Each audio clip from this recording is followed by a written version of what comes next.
Breaking news, Vice President J.D. Vance just saying the Trump administration is, quote, feeling good about Trump's tariffs. We're feeling good. Look, I frankly thought in some ways it could be worse in the markets because this is a big transition. You saw the president said earlier today, it's like a patient who was very sick. We did the operation, and now it's time to make the patient better. And that's exactly what we're doing. All right, this says Jim Cramer from CNBC's Mad Money, who has never been a free trader, right? So he's not just out here to go against them. No. He's saying the White House doesn't seem to understand what it's trying to do and that the reciprocal tariffs are not reciprocal. And could do tremendous damage. So out front now, Jim Cramer of CNBC's Mad Money and Squawk on the Street, all on CNBC, that incredible network that I will love to the day I die. Just so great to be here with you, Erin. So, and I'm so thrilled that we're able to talk. Okay, so what the heck is going on? Well, I'm let down because I'm not a free trader. I'm a fair trader, always have been from the days when you worked with me at CNBC. Yep. And what I was hoping was that a coordinated thing where if you are charging us 20%, we charge you 20. Instead of a car where we're only making you pay 2.5 and you're not letting us in, we try to get things better. But instead, so on a specific thing, you go, if they're 10 on a car, you go 10 on a car. But I went deep on the numbers today, and the numbers did not make any sense. And I was actually. I was doing like bananas in Vietnam. You did Cramerica. Well, I just said, it's one of these things where if I'm doing 100 billion and you're letting me do 10 billion and I'm letting you do 100 billion, there was a way to be able to make it work. But the numbers that they did, and they had this ridiculous. I mean, that was the chart that they had with the mathematical equation. I mean, are you kidding me? How about just like it looked like an Einstein. I know. How about the fact that it was just wrong? Yeah. And what bothered me, Aaron, was that they really did over and over again. The president said, "Listen, it's going to be reciprocal. So you do it, we do it, and that was going to be so good." And I really believed in it. And I feel like a sucker tonight. Because I am not a free trader, and I do not believe in free trade. And I was just as tough, if not tougher, than his people. But they screwed it up, and they did it a totally ill-advised way. And I was very let down as someone who really, truly believes that free trade is awful for the American working person. This is what they came up with. Geez, come on, have some gumption, have some math. I mean, how in the world do they do that after all of this? They assured us over and over again, Aaron, that they were going to do the thing that would make it so that the tariffs would come down and the countries that were bad actors would change their ways. And then Israel decides to get rid of tariff. And they tariffed them anyway. Vietnam decides to cut their tariff, and they still got the highest tariff. It was such a shame because they missed the opportunity, and now they have to pay the price. And it's funny, too, because none of this stock market, none of this had to happen. And I feel bad because a lot of people lose money when this happens. I hope people just be calm, be constructive. But the way that they handled it was so Bush League that I was surprised. And President Trump has people who around him know these things. And can you explain why when you hear Scott Besson, he is a smart guy. He's very smart. He is a smart, thoughtful, respected person.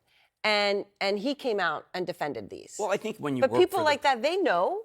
He knows. I tried to think like that because Peter Navarro is someone I've known for 5 decades. Yep. And I was hoping that Peter, who I talk with a lot, really understood because he understood. He taught me these things.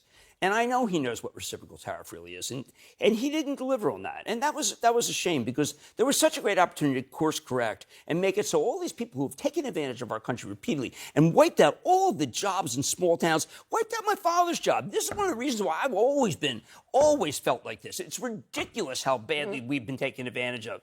And I thought they were going to do something. And what did they do? They cratered the damn stock market and gave us nothing. Well, I just want to emphasize again, I think it's so important to emphasize where you're coming from. Because there are some who will come out and say, well, Larry Kudlow, your old friend, I know, we always had a very flashpoint with me and Larry. Right, was about free trade, and they'll make the economic argument for it, and they'll make, that you're not actually coming from that. You would have been open. You're not ideologically opposed to the concept of what they were trying to do. Not at all. But they didn't do it. They made a bargain with the devil. They decided to get rid of the American working person's good job with a good pension and sacrifice it so we could get cheap goods. And they never thought for a minute, the Republicans or Democrats, what would happen to those towns and those people, and they were left behind. And I always felt that was horrendous. A president comes along that's going to do something about it, and this is what he does? Part of the reason, and you and I are friends for a long, long time, but many people know our relationship for this one moment. Not this moment, but a moment. You know it for decades of my so fortunate to be friends with you and your family. There was this moment, and if anyone hasn't seen it, I'm going to play it. I'm going to play it because we're in a moment right now. I don't know if you heard Peter Tuchman describe it on the floor today. That it was a feeling like in COVID, of just feeling a darkness and a fear and on that floor that people hadn't felt. And it was a horrible feeling. It makes you feel sick. And there was another moment, he mentioned COVID, there was one other moment. And that moment was that horrible crash when nobody thought they could even get money out of an ATM. Right. No, that was us. And you said it like it was at that time. I want to play the moment. He has no idea. Cramer. I have talked to the heads of almost every single one of these firms in the last 72 hours, and he has no idea what it's like out there. None! And Bill Poole has no idea what it's like out there. My people have been in this game for 25 years, and they are losing their jobs, and these firms are going to go out of business, and he's nuts. They're nuts. They know nothing. Cramer. I have not seen it like this since I went 5 bid for 500,000 shares of Citigroup when I got hit in 1990. This is a different kind of market, and the Fed is asleep. Nailed that one. Obviously is very much less medicated than me now, or maybe just younger and a little more fiery. But yeah, that was 2007. You and I both knew, and I was getting tired of trying to be calm and trying to be like you are supposed to be on TV. Right. But I always felt comfortable with you, and I know that I just said, oh shit, excuse me. That's down. That's like all right. Restoration sound like Hardware. Gary Friedman. My friend is going to be on tomorrow at RH. I'm going to have him on. Oh, you're going to have him on? Gary, I've known him for a long time. Well, I want to know what it's like in that moment when you look down your computer on your 100 call. points. You drop 100 points, you're But stuck. here we are, and I understand it's a different moment in some senses. CNN. But I'm sorry. It's another moment like that, though. Well, okay, where so you come out and let's put it people should know better, and they don't. Okay, so let's put it in perspective. Then I was worried about my paycheck. I was worried about all the banks failing. I was worried that Bernanke didn't know what he's doing, and he didn't. That Tim Geithner was a terrific Treasury Secretary, but he didn't understand. And what I saw happening was just the unraveling of the Republic. This is not that. This is a man-made issue that can be corrected through some thought. Maybe get the Treasury Secretary more involved. Maybe explain to the people why you wanted to do this. But this is nothing. And by the way, like a man-made issue. It is an issue made by one man. Right. So it's true. And there were others who were around him who didn't give him good advice. But this can be, and look, and I know he's going to have to dig in his heels because that's his nature. But the economy's stronger. Unemployment is very, very low still. We still have a fantastic Fed chief in Jay Powell, who's a remarkable person, an adult in the room who will do the right thing now because they just created inflation. They didn't seem to realize. I mean, I thought that President Trump won in part because he realized that there was so much inflation. Well, they just gave you far more inflation. That was a shame. And now you got people hoarding. Forget that. I mean, I'll see you at Costco on Saturday. I love Costco, but not because I'm hoarding.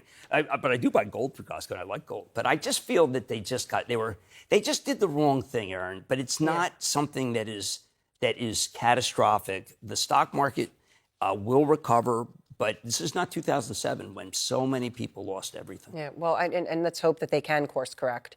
By the way, Jim Cramer buys gold bars at Costco. There you go. Well, I was dealing with the gold executive the other day who said, you know what? I do it too. I get 3% back on my credit card. I said, but you're the largest gold miner in the world. He goes, a bargain's a bargain. All right, well, there you go. So there's your advice. You're Gold the bars at best. Costco. Thank you for having me. It's wonderful to see you, Jim. Yeah. And so appreciative that you could come and that CNBC let you come. And, of course, CNBC's Mad Money, Squawk on the Street. Very kind. You can see Jim